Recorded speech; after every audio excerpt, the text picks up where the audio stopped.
AVID school. Less than 2% of the schools in our country who have AVID get designated as national demonstration schools, places where literally educators from all over the country come to visit to learn how to put AVID in place well. I will tell you too that Timberwood is only the second school in the Greater Houston region to earn national demonstration site status. So we're very, very proud of Timberwood. They've worked very hard to earn this recognition, and we're thrilled to share that with you as our inspiring moment tonight. So Yvonne, if you would please run the video.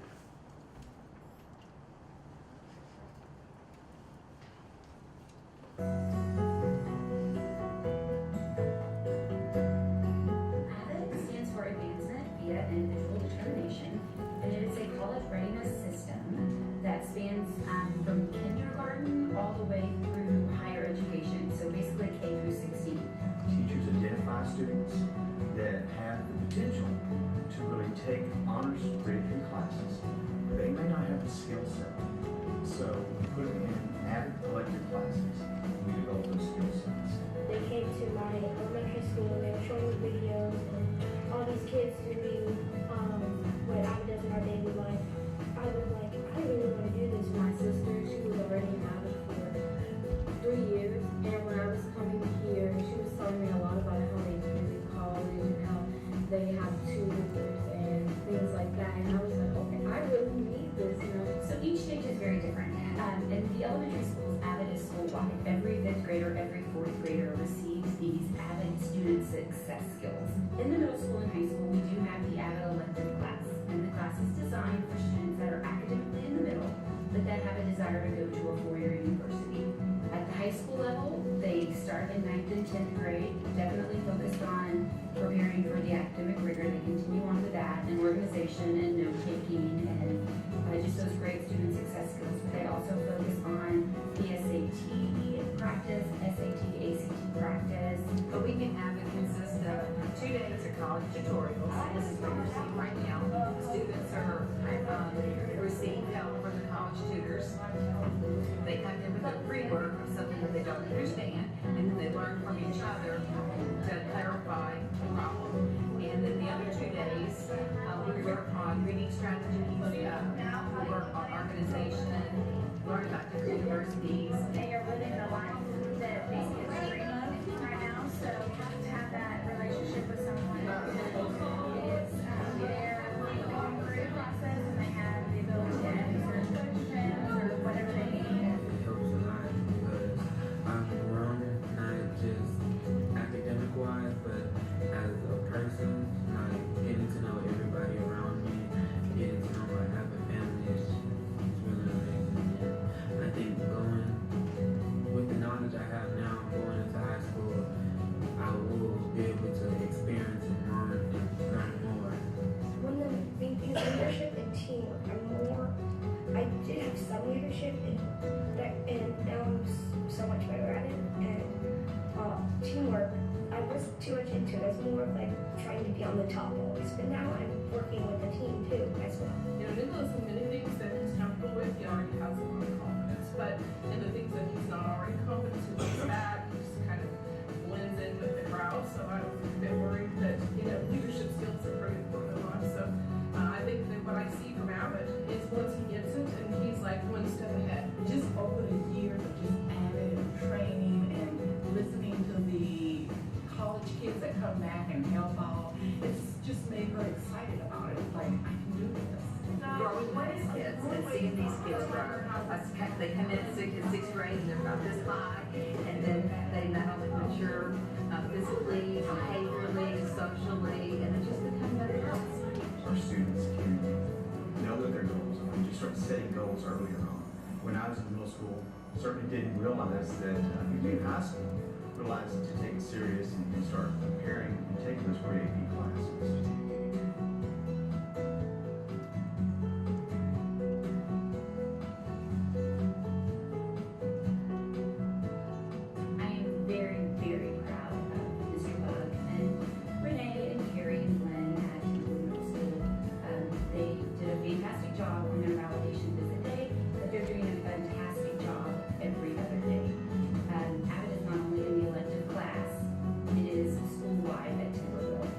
what Mr. Buck has done here is he has taken Avid and he has expanded it to the whole school.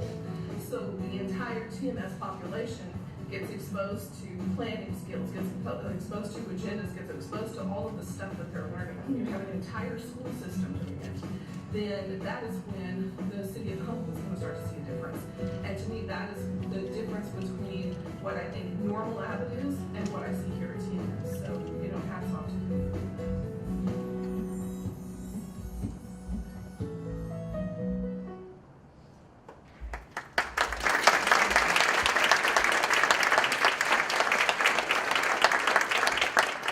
Really an extraordinary achievement. I want to recognize many of the people you saw in the video, fortunately are here this evening. And when I call your name to introduce you, if you would please stay standing until I've acknowledged everyone, and then we'll take the chance to thank all of you for not only the outstanding recognition you have brought to Timberwood, but to our entire school district and community as well. So I'm going to start with our district Avid coordinator, Sally Wagner. Principal of Timberwood Middle, Ken Buck. Timberwood's Avid coordinator, Renee Herbstl. Avid teacher in Timberwood, Carrie Coulter. 7th grade Avid student, Charity Riley. Charity, I think you have your mom, Jamie, with you. 7th grade Avid student, Sophia Somoza. And Sophia has, I believe, her mom with her, Maria. Last, certainly not least, Christian Broussard, 8th grade Avid student at Timberwood, and his mom, Charlene. Thank you so much.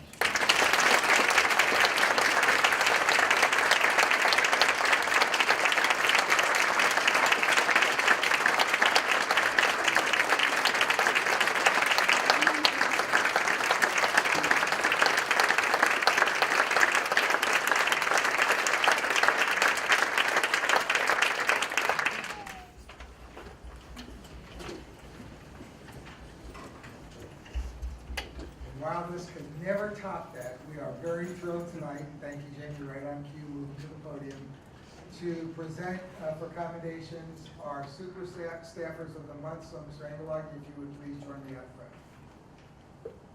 Each month, campuses and departments select an individual to be honored as super staffer for their outstanding work in advancing student achievement.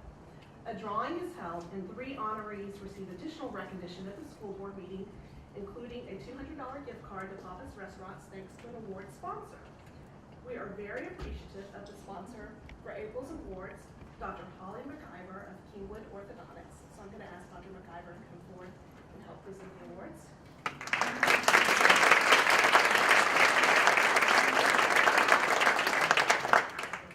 Dr. McIver is a product of Humboldt ISD herself. She attended Hidden Hollow Elementary School, Creekwood Middle School, and Kingwood High School, and now has recently built a new building for her practice right next to Riverwood Middle School.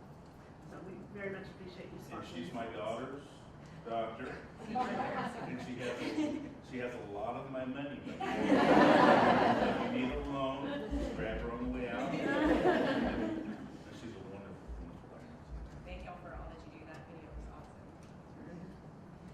So being honored as the elementary super staffer tonight is Sandy Wagner of Shadow Forest Elementary School, who is being joined by her principal, Lisa Lackey.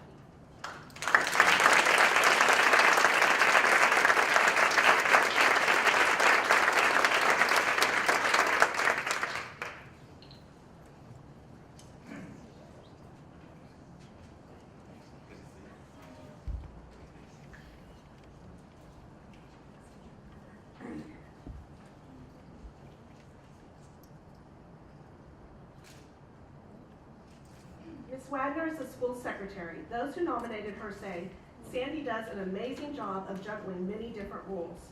She not only helps coordinate the day-to-day operations of the school, but she also attends to the many immediate needs that arise on a daily basis. Sandy has an unmatched ability to carefully listen, assess situations, and problem solve to find reasonable and logical solutions. Whenever and whatever is needed, we can all count on Sandy. Congratulations.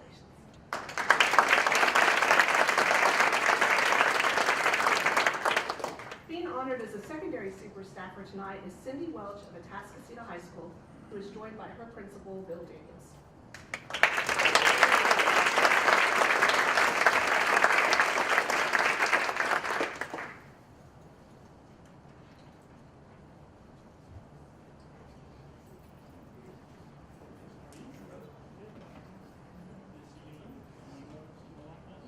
That's not good.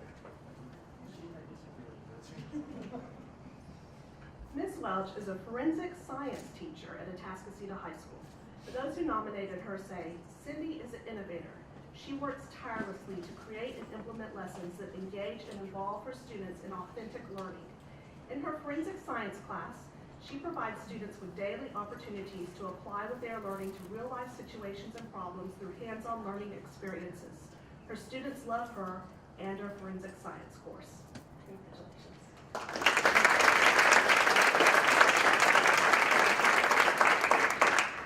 And being honored as a super staffer for administration and support is Melissa Parker of the Transportation Department, who is being joined by Transportation Department Assistant Director Jeffrey Brown.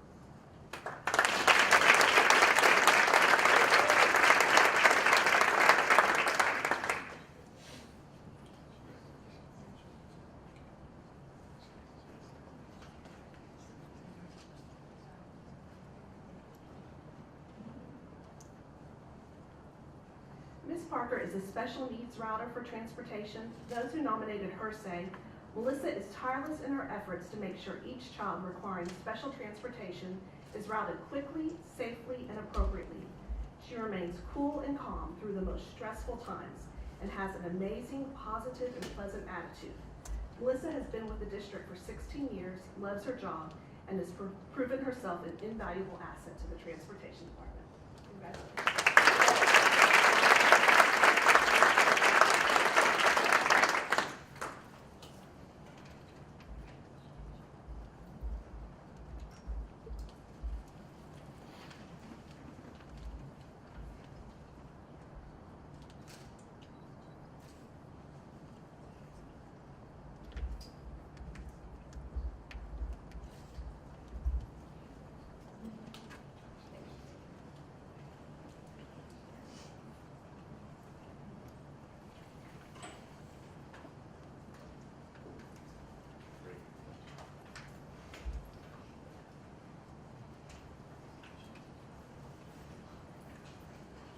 Dr. MacGyver reminded me of my pledge not to say anything embarrassing, so I take all that back. She's playing monthly. She doesn't have all the cash right now. All right, so we are going to talk about, let's see, comments by patrons or employees of the district regarding agenda items or any matters. I didn't see any, none tonight. Okay. Comments by individual board members is next. We're going to start to my right. Ms. Gunner. Congratulations to our super staffers and those that are recognized on the campus level as well.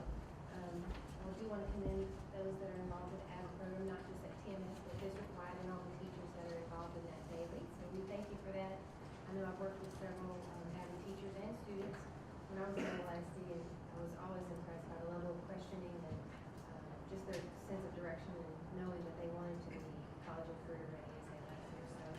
So thank you for that, and thank you, Mr. Bush, for also recognizing that need on your campus and taking it to be a campus-wide initiative. So, we did have the fortune to hear in person creativity expert Sir Ken Robinson recently, and he reminded us that our school systems are industrial roots are the reasons why the schools are more interested in conformity versus creativity. And he said that instead of a factory metaphor, that a better metaphor to embrace would be farming. And he said in agriculture, you don't make plants grow, you create conditions for growth. Plants grow themselves. So because farming focuses on the soil and manufacturing focuses on the yield. So standardization is more about that yield and competition. And our children will flourish if the conditions are right. And if they feel loved, and if teachers are empowered and encouraged to learn, then we will have those conditions for growth. So in our role as board members, I want us to remember that, and our essential role is to create those right conditions. So reminding us all that in all the decisions that we make and the policies that we set, that we are asking ourselves, are we focusing on the yield, or are we focusing on the soil? Like that. Mr. Sitton. Yeah, that was a great speech that he gave too. So, Mr. Buck, want to say thank you. You're doing a great job. Ms. Wagner, in your new role and your leadership is awesome, and the entire curriculum team. My son happens to be an AVID student as well, so I see it on a different campus, and the work work that's happening with that program. So congratulations on your new accomplishment. And all the super staffers, those that are still here, congratulations. I got a call from a school nurse. We don't think when this first started, we weren't sure how it was going to be received. And so I had a school nurse call me and say, "You won't believe it. I didn't make it to the big award deal, but I was a super staffer for our campus, and I'm a nurse," you know. So she was just all excited that even a nurse would be recognized on a campus. And lastly, for those of you that were able to make it Friday night to the Foundation Gala, had a great time. And I know Mr. Rushing will probably speak more to this a little bit later, but great time was had. A lot of money was raised for the foundation, and the money that they raised, remember, goes right directly back into the classroom. So great job to the community development folks. My wife is the chair of that event, and I told her I wouldn't say it, but I'm going to anyway. I thought that her and her group did a great job, and thank you for all of you that came and enjoyed. So that's all I've got. Mr. Lopez. I don't have any comments this morning, Mr. President. Thank you. Mr. Scarfield. Thank you, Mr. President. Just real quick, hats off to Ms. Wagner and Mr. Buck and all the staff involved with his campus or other campuses. That was fun to be there that day. Thanks for her inviting us. It's pretty awesome to see that award given out. Also wanted to say thank you to Dr. Landry, Ms. Kozak, Ms. Davison, Mr. Odom, and many other on their staff here at Kingwood High School for the recent Shattered Dreams presentation that they completed, and the students over yesterday and today are viewing. I don't know if you're familiar with it, many are, but that's probably the fourth time I've sat through it. I was telling Dr. Sconzo earlier, and it's no easier watching it because it's very impactful, and it's a great thing for our students to be exposed to in terms of the perils involved with bad decisions, particularly with drinking and driving, what can happen from that. So hats off to them for all the efforts in producing that. And the kids did, the video part was all produced by our students. And when you watch it, I think you'll see the high quality of it. And the parent acting, I gotta tell you too, was right up there. They were great. So hats off to all of them for putting all that time in. And also just a tip of the hat too to Harris County Municipal Utility District 290 and 106 for the funds that they are providing for that was the track that was getting bad at school. That's really great. We have community partners like that. So it's nice to see. That's all I have. Mr. Scarfield, thank you. Mr. Cunningham. No comments, Mr. President. Mr. Rushing. Yes, sir. Just three quick things. The first is I'm still impressed by what Ms. Conrad said. Well, very well said. The second is I tried to actually go to TexanLive.com to see if my full head of hair was causing any glare on the camera. And we're actually blocked from doing so. So that's probably a good thing in terms of not being able to go watch ourselves right now. But the third thing is, the National School Board Association conference that we got to attend. I just wanted to share a brief takeaway from my standpoint in attending several sessions. The first thing was we're actually doing some things quite well compared to some of the presenters that I heard. So I took that away as a very, very strong positive that folks that were getting recognized nationally by their work. In some cases, I think we're well past even where they are and doing some things really, really cool here at Humble ISD. The second is, though, some real opportunities. And so I took a lot of notes, and two of the sessions in particular that I was able to attend, look forward to working with this team of 8 in here to talk about those ideas and work collaboratively to understand how we can't just continue to push ourselves further as a district. So it was well worth the time and effort spent getting there and spending some time learning a little bit. So thank you. I didn't have any comments, but I do now. Just for clarity, it is not live, even though it says texting live, and it's going to be on Tuesday. Am I right? It's live? Outside of the district.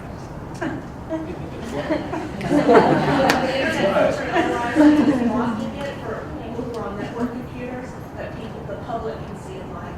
Wonderful. I thought it was I thought it was gonna be shown on Thursdays. But not on television, it's on television. Go online. It's streamed. That means they send it over the internet. Computer. Or your phone. Clarification. I'll ask my daughter. Yes, I do. All right, well, I was gonna clarify that, and I certainly mucked that up. Clarification to you, Mr. President. I won't be on my iPhone during this meeting. That's right, all right, good. Wonderful. Dr. Sconzo, any comments? Yeah, I would, right now. Just one, Mr. President, I had reported at our last regular board meeting with respect to the school finance litigation that Judge Dietz would be issuing his report in the middle of April. As I informed the board and want everyone to know, the judge has since met with all of the plaintiff and attorneys in the Attorney General's office. He will not be rendering his written decision likely until the end of May, could be as late as the 1st of June. Interesting factoid in that regard, other than since the trial, the judge's docket has filled up again, so that's causing to limit the time he has to devote to writing the decision in the school finance case. But the other really I found fascinating factor that's affecting the length of time it's taking to write the decision is when you consider all of the documentation at trial, all of the evidence, all of the items put into evidence, all of that documentation for this case is close to 1 million pages. I can't even fathom trying to synthesize and summarize that volume of evidence, but that's what the judge is doing. So we're eagerly awaiting, and hopefully no later than the beginning of June will we and the rest of the state will receive his written decision. Thank you, sir. Now we're going to move into items in closed session. Mr. Lopez. Yes, Mr. President. As to the DGBA Level 3 appeal of the Outdoor Harbor, I move to uphold the administration's decision provided at Level 2. Second. Moved and seconded. Any discussion? None. All in favor? Right hand. And opposed? And you're abstaining. Thank you. Mr. President, as to the personnel recommendations, I move the board approve the personnel recommendations with addendum. Moved and seconded. Mr. Rushing. All in favor? Right hand. Mr. President, as to the minutes, I move the board approve the minutes for the regularly scheduled board meeting that was held on March 18th, 2015. Moved and seconded. Ms. Conrad. All in favor? Right hand. Mr. President, I move the board approve the minutes from the special meeting and workshop held on March 25th, 2014. Second. Moved and seconded by Mr. Sitton. All in favor? Right hand. Okay. Thank you very much. We will now go into our Board Associations Committee updates. Our first update will be from the Audit Committee. Mr. Cunningham, what can you tell us? Audit committee will be having a meeting sometime next week, Mr. President. No report. Okay. Board and Superintendent Evaluation Process and Goals Committee, Mr. Lopez. We do not have a report at this time, but we will start setting up some meetings. Building and Planning Committee is that's my committee. Synergistics gave us a nice 45-minute report on ways we can decrease electric usage. Mr. Rush and I attended that, with Dr. Sconzo and a few others. Nothing more to add at this point on that. We'll be discussing whether or not we're going to use them or not. Our next meeting of the full committee will be next Thursday morning, 8 o'clock. Finance Committee, Mr. Scarfo. Only to report that our next budget workshop is set for April 29th. we will have a finance committee prior to that. Good. Workshop and and ask Mr. Gardner.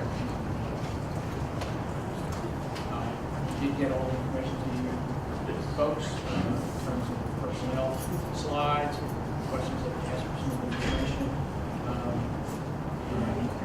Ms. Lynn, our folks are working vigorously to get other information available to you. There were some updates and some other information that was asked for. So hopefully you will have that ample time to be able to read through it, digest it, so that you come with questions or ahead of time, obviously, Dr. Stonzo as well. So I know those guys are really fussing and gunning to have that information. Yes, sir. Thank you, sir. Mr. Cunningham, again, Legislative Committee. Thank you, Mr. President. The committee will be getting together along with Dr. Sconzo. We've got resolutions and position papers that are going to be up and coming with those Dr. Sconzo. So, and we'll be emailing those on the committee along with Dr. Sconzo any of our concerns on that work that's coming up. Thank you, sir. Mr. Lopez, Advertising and Marketing Committee. Apparently folks are calling for an advertising marketing committee meeting to occur. I'm not sure I agree. We'll get with Dr. Sconzo about this, and we'll see where we go from there. Thank you, sir. Mr. Sitton, Program Evaluation Committee. Yes, our committee, Mr. Scarfo, Mr. Lopez, and myself met with Dr. Price and Ms. Atwood, and one of the auditors that we've used for some of our audits, specifically for the RTI, Response to Intervention. We hope to be able to give you that report very soon, along with a follow-up from that, plan of action going forward. But once you get that report, read through it, you're going to have some questions, and it may be a parking lot item at the end of the meeting for a future workshop, future days. Thank you, sir. Mr. Rushing, Education Foundation. Yes, sir. Just to touch on what Mr. Sinton referenced, the Education Foundation Gala that happened on Friday. What an event. Hopefully most of you were able to make it. You just never know what you might see when you get there. Some of our colleagues up here were dressed up rather nice, and I was not one of them, so don't say anything you heard is not true, I promise. No pictures whatsoever taken. But what an event. I mean, you get to the Elmo Civic Center, and when you think last year was good, you get there, and just the amazing setup, the work, the dedication that the Gala Committee, chaired by Jen Sinton, Patty Williamson, and the work that the Gala Committee puts together to pull that off, the decorations, the theme, the work that it takes to set up the area is just tremendous, as well as to get all the sponsors and community to support the event, which ultimately just benefits our faculty and students here. Just tremendous. Sort of also some mixed emotions, as many of you know. Jerry Monbarian, believe it or not, made it to the event. I don't see her here today, which is a good thing. I hope she's resting. But we were able to sort of welcome her back at that event, which is her baby, and that was fantastic to see her there and recovering well. And then it was sort of a send-off for Catherine. So, it was her last big hurrah as a member of the team, and she'll certainly be missed from the foundation, or Education Foundation perspective, and we'll look forward just to keep things rolling. But fantastic event. Thanks for all the support. Thank you, sir. All right, now we're going to jump into the consent agenda. No, we're not. No, we're not. We're going to stop at our most important committee. Ms. Conrad, Kingwood Super Neighborhood Council. Kingwood Super Neighborhood Council met mid-March, as we well know, on spring break. Have not received the minutes from that yet, or the agenda for next week's meeting, but we are meeting on the Wednesday next week, which is, I believe, the 16th. Not sure who the guest speaker is. It is Metro. Anyone's full report. Feel free to send me an email. Thank you very much. Now we'll jump to the consent agenda.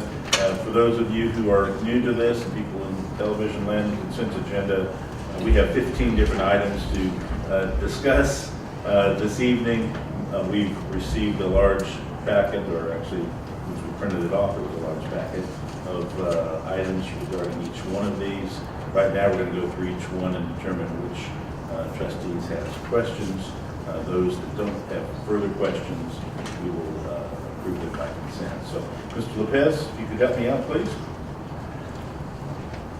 Under learning considerations and purchases, instructional material allotment and TEKS certification. That one is a consent. Under governance considerations, item A, interlocal agreement for contributions for the purchase and installation of track. Consent. Item B, proposed revisions to policy DBA local. Consent. Item C, expedited waiver for modified schedule for state assessment testing days. Also consent. That's what they wanted. Item D, expedited waiver for teacher data portal of the Texas Assessment Management System. Item E, early release and late arrival waiver. Consent. Item F, reading English language arts staff development waiver. Consent. Under G, foreign exchange waiver. Consent. On H, exception to class size limits waiver for Spanish immersion. Consent.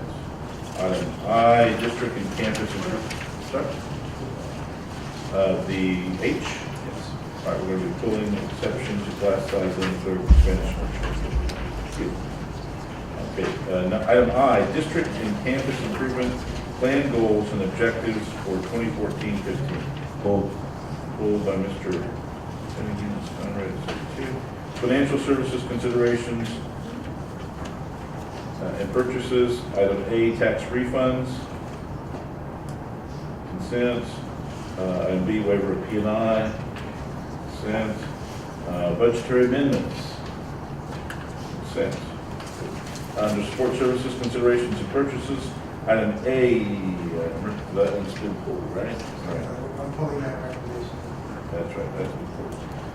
So we'll call the next one, item B, doesn't really matter. Interlocal cooperation contract with the general land office for purchase of natural gas. And that one will be the consent. All right, Mr. Lopez, if you'll help me out with that, please.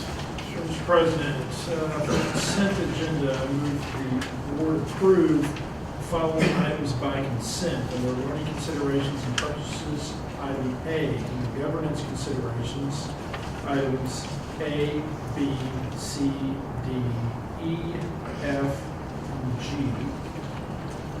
Under financial services considerations and purchases, items A, B, and C.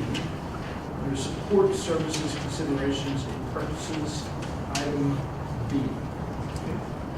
Been moved, need a second? Second. Moved and seconded, all in favor, right hand. Thank you very much.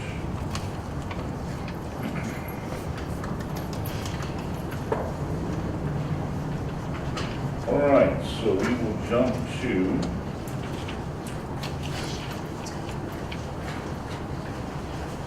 H. Have a motion. So moved. Second. Moved and seconded, discussion, Mr. Lopez. When I read this, Dr. Sconzo, I got the impression that the reason why we were expanding these classes was because there is greater, I guess, attrition in these classes. So we can expect more students to leave these classes in a regular classroom. And that's the logic behind this, correct? That's correct, Mr. Lopez. And also, if I may, just the other factor is as you get into 3rd, 4th, 5th grade, you don't accept students new to the program. So for any students that we lose, they're not being replaced. I was just making sure that was the case. My understanding was correct. That's fine. That answered my question. I'm sorry. Any other questions, trustees? None, moved and seconded, all in favor, right hand. Okay, good. And then we'll jump to item I, district and campus improvement plan goals and objectives for 2014-15. Ms. Conley. I'm sorry, do you have a motion? Second. And Mr. Scarpa, second that, please. Note. Let's see, Ms. Conley, you had your hand up, and I believe Mr. Okay. Just for clarification on the goal 2.1, we did some rewording there to ensure that positive was but then it repeats kind of and says that as student-centered and staff members are positively engaged with students. We already said that it's a positive school culture, which should imply that they're positively engaged with students. Perhaps we want them to be actively engaged there. I mean, I would like to see the result of that is maybe some instructional strategies where they're actively engaged with students. That was just a little thing. But on goal 4, I'm still not sure on 4.1 that our focus is on the communication. This is kind of measuring, I'm not sure how you measure effectiveness of engagement. Are we wanting to measure engagement, or we're wanting to measure our effective communication? Because the goal states that we will develop and promote positive internal and external relations through effective communication. So while I do want to develop and promote those relations, I want to make sure that we're not losing the focus on effective communication, simply because we've come a long way already this year towards that, but it plays a key role in that engagement. And through that, you get the participation in activities and projects. Does that make sense? So I was kind of looking more for increase the engagements of parents and community through effective communication. I just don't want us to lose the focus of, I just don't want to see a lot of reports and things come out through the campus improvement plans that are focused on these activities and projects and things, where the key is how are we communicating them? What kind of data are we presenting? The communication to me is the key there. Am I myself in that? I'm gonna just sort of, no, not specifically. Direction. All right, so these we're talking about goals for next year, correct? These are 14, 15 goals. That is correct. So it seems early, well, I mean, I get we've got to sort of plan ahead, but there's some work that we do, right, as a board that helps determine what those are that quite hasn't taken place. So that's my one question. My second is just the work that we've brought sort of Daggett in to do, Studer to help evaluate our overall assessment and the sort of the narrowing down, if you will, of goals and objectives or focus areas, and then with Daggett, how the data and the action items support each one of those goals. I mean, that's still an ongoing process, but yet we're already agreeing to 14, 15 goals. And I guess that's what my question is I don't have a comfort level because I haven't seen enough of the work that's being done, because I would assume, or I would expect that we're starting to make some changes for next year.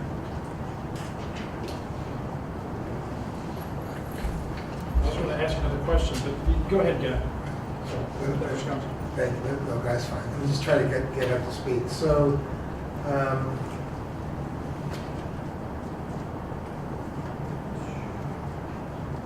first of all, on goal 2.1, I agree that repeating the word positive or positively isn't the best choice of words there, and I would substitute for the board's consideration, staff members are actively engaged with students instead of positive. On the goal 4, I would not, I feel pretty confident that we're not going to lose the focus on communication as being the emphasis of that area, simply because of how the goal is written. That's really going to drive the subpoints 1 and 2. So I don't, if that creates any higher level of comfort, but I really, I feel very confident, and I feel confident on the basis of staff discussions throughout this year on the goals and activities. And Mr. Rushing, your point is extraordinarily well taken. Because there's no one looking more forward to our collectively trying to become more focused and narrowed in our focus as a board, as a team of 8. However, we're at a place where we need to have the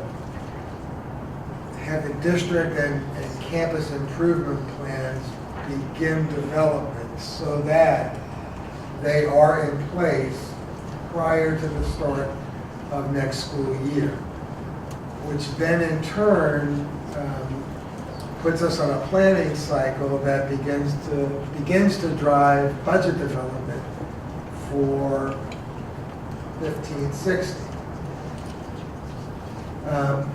I'm making the assumption that in order to not stop that process or impede that timeline, that the goals the board adopted for this year would be multi-year until the board chooses to change them. And if the board were to, through our work, change them in a place prior to the start of next school year, it would be too late to change district and campus improvement plans. But I would only anticipate the change or changes being more of a focus. I can't imagine that we would not want to still pursue these overarching goals, areas. I'm trouble finding the right label for it. So I gosh, that was a very long-winded way of saying I agree with you.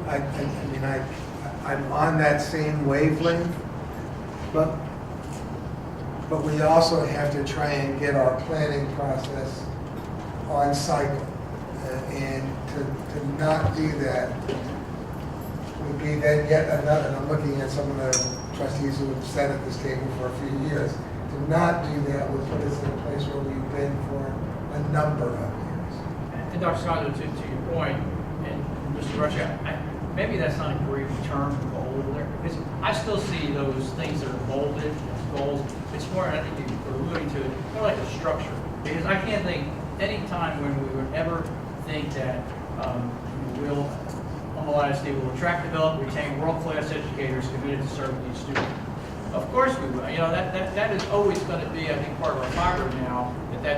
We have sort of memorialized that by putting it in this. I would almost call them more mission statements than goals, but and I think with Mr. Rushing, I don't put words in your mouth, but we do need to get to, as we get into the detail of what those are going to be for this year, because it's always going to change, and we have a lot of data that we're going to be looking at, so that's a good thing. But I think this does give you a framework. I hope that's how you're looking at it, that it's not in stone, everything underneath that.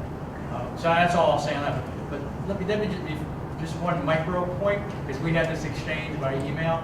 I still think that verbiage that was requested, that you said someone on the board had asked to add that language to, I think it was 4.1.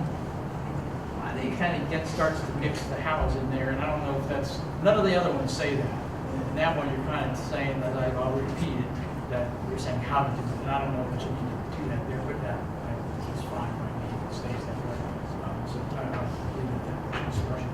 Yes, sir, Mr. Rushing. Thank you, Dr. Sconzo. I think just from my perspective, though, that we're bringing in these folks, paying them money to help us, and I just think, and I'm not saying that necessarily well, I'm just making my expectations sort of clear. Again, I'm speaking only for myself, that I would expect change next year, because that's why they're here. I have a little heartburn thinking that we go another year after some of these folks have been engaged through this year, without seeing the fruits of some of that work hitting next school year, calendar year. So, I expect to see some change. I think we've got to view next year as a transition year, and I'm okay with it being called a transition year, but certainly not one that doesn't have any change associated with it. And I agree that maybe it comes down to how we word things, Mr. Scarfo, because I agree these are all important, but at the end of the day, you can still have a list of 25 things that are all important, and it becomes about choosing among the good. And at some point, you have to start choosing among the good, and that's what we've got to get focused on. So I'll leave it at that. Mr. Sitton. Yeah, just my observation of this, and kind of going with what you're talking about, Mr. Rushing, and you too, Mr. Scarfo. When the student group comes in, what they're going to look at is what are our 4 or 5 pillars, the things that we want to hang our hat on going forward, what's important to our culture and the rest of our group going forward. And yeah, we have them listed as goals, but to your point, Mr. Scarfo, we will always try to attract, develop, and retain world-class educators. That is a pillar to humble ISD, if that's making sense. Now, the bullets underneath that is where we get into the change that you're talking about, Mr. Rushing.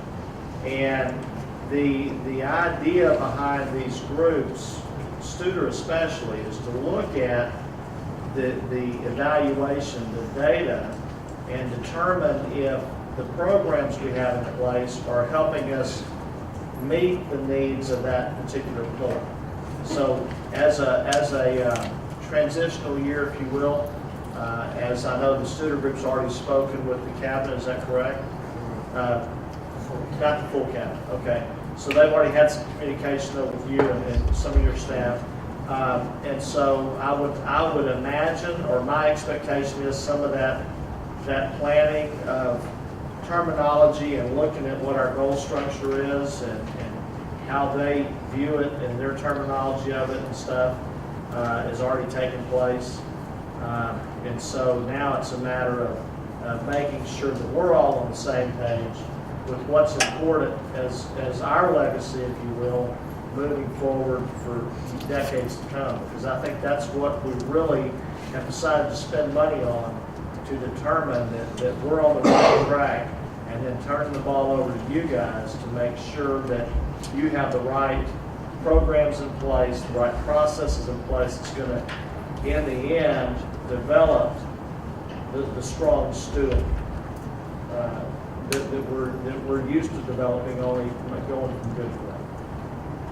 And that may be winded, but that's kind of to bring both of y'all together. I think we're all on the same page, and that's my interpretation of what we're looking for going forward. Thanks, sir. Any other comments before we vote? Mr. Lopez? The issue that we've had, this is probably going on year 5 with the district improvement plans, is that they've been cookie cutter and ineffective and not really used for anything in practice. The idea that we had 2 years ago was to start making these plans actually be effective.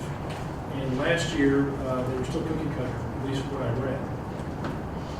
These goals are fantastic and great, whatever they are. The key to the evaluation of these is in the implementation, and whether or not we actually do have plans that are school-specific, and actually, instead of being check the box, write something down, and then put it on a shelf until the next year, is something that we're going to see if it happens or not. That's part of the superintendent's evaluation this year. That's part of what the board is going to look at this year, and we'll see if it's done.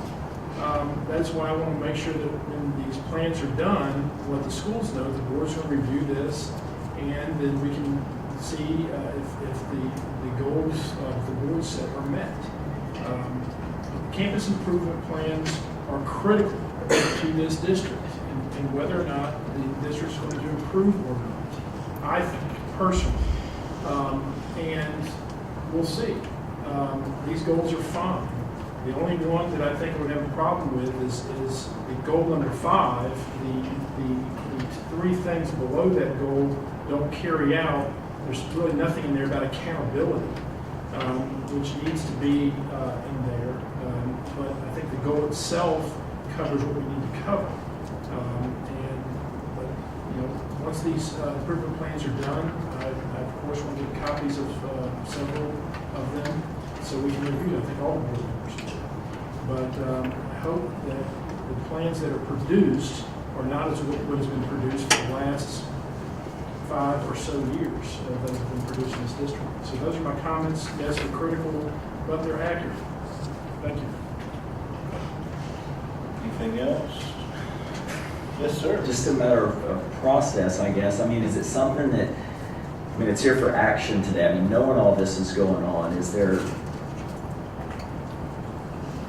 not a way to understand it's a transition year and get further through this process before we're staking a claim that these are it? Or are we just going to vote to amend it at some future date? What will change out of these goals? Well, I don't know. I mean, that's why I look forward to the work, coming out of the work that's going to be done. I have no idea what could change. Are these goals everything that we want to happen in the district in a general level? I see it as a structure, framework. Yes. Just to sit and use the student group's terminology, the pillars. And I don't see, we may add to them, and maybe at some point we change them, but I'll tell you, I don't know, in my lifetime, I expect to see not one world-class teachers and employees, I mean, things like that. Operations are effective, efficient, and accountable. Yeah, I mean, but we'll be able to change them as far as the detail goes, because you're going to look at those, Mr. Rushing, all of us, I hope so. And I'll never forget that time. It was a few years back when 3 schools with the same exact plan, word for word. And stupid me, being fairly new to the board, I actually took them all out and was looking at it, comparing them. And I actually had, at the time, there was a cabinet member who just looked at me and said, "Really? Why are you looking at those? You're just supposed to raise your hand and vote yes." And that was kind of the culture that existed. And I don't think it exists today. I believe it doesn't exist today. So that's a good thing. So yeah, I think we'll have time, but I think it helps give them the structure to start with. So that you see, that's another reason I think it's okay to move forward. Because you're right, Mr. Rushing, the details aren't there yet, because it's going to get driven by the data that you see. I hope it's right. The key to the plans is exactly the term of what they are. They're campus improvement plans. They're plans for each specific campus and what those campuses need to do to improve where they're weak. And the data, it's going to be data-driven determination, I hope, and it's going to help with the student group, with the administration going to those campuses, figuring it out. Moreover, it's the hope that once that improvement plan is there, the effectiveness and whether or not the campus leadership is doing their job is going to be determined whether or not they're following the campus improvement plan that was developed through this process, through the assistant soups in developing these plans. And so it's basically it's the roadmap for which the campus administrators need to follow every year to make sure that they're doing their jobs. Until we have campus improvement plans that do that, instead of talk about, gee, we'll make sure that everybody holds hands and sings Kumbaya. Yeah, doesn't, that everyone says no to drugs, and that we have, whatever these are, or generalized, non-specific, boilerplate's the key, language, then that will be useful. And so that's the key, and that's what we've been harping on for the last 3 or so years. We had it last year, it really wasn't followed through with, and so we're hoping this year we see something that is campus specific. And we don't need Studer for that. What we need is we need people to sit down and think about what's wrong with each campus, or what can be improved upon in each campus, triage that, put it in a campus improvement plan, and then judge next year whether or not those things were followed through with through an evaluation process. Mr. Sid. Yeah, my final comment on this, I think to kind of sum it up, what we're voting on tonight is the why we do what we do. The campus improvement plans is the how. Does that make sense? So we're really putting into place the vision going forward that we as a group of 8 want to see happen. And each individual building or facility then has their plan of how they're going to achieve that based on their experiences with their kids, etc. And then that's how they'll be evaluated moving forward.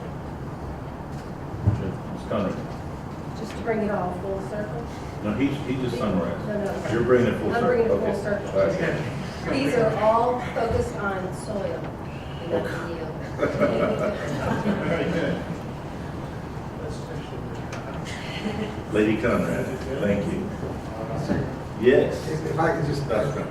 You're only the superintendent, why not? Well, no, I just want to temper one thing, because I'm encouraged about the discussions and the planning that has happened to date as it relates to district improvement plan and campus improvement plans. And this doesn't reference it, but department improvement plans as well are part of the expectation going into next year. So the first thing I want to say is, from a practical standpoint, as a team of 8, it's going to be June when we really begin our work. So, and I suspect there'll be multiple meetings. So we're going to get far into the summer, and that's my timing dilemma. Secondly, I think I know the message has been heard loud and clear. I just want the board to please remember that there are parts of campus improvement plans that are TEA mandated. And my approach to those mandates is indeed cookie cutter. Because I don't want to spend, campuses to spend a lot of time on compliance things. I want them to spend their planning time on what their unique needs are and how they're going to pursue meeting those needs. So I'll go out and say that you're gonna see differences among all of them, but you're gonna see some cookie cutter stuff. You have a question? I'm going to, superintendent agree with you, what you want to Yes, for positively. Positively. Actively. Yeah. Is that okay? You ready to vote? Yep. All right, so moved and seconded, right? Yep. And all in favor, right hand? And very good, thank you. All right, I think that's all our items. Now we have future board business. If I'm not mistaken, any future board business we want to, financial report is not on here. Financial report. Just our monthly, it's Okay. included, and we're happy to respond to any questions trustees have, not only this evening, but subsequently. Great. Now we'll go to future board business. Any future board business we want to discuss now? Seeing none, we are adjourned. Thank you.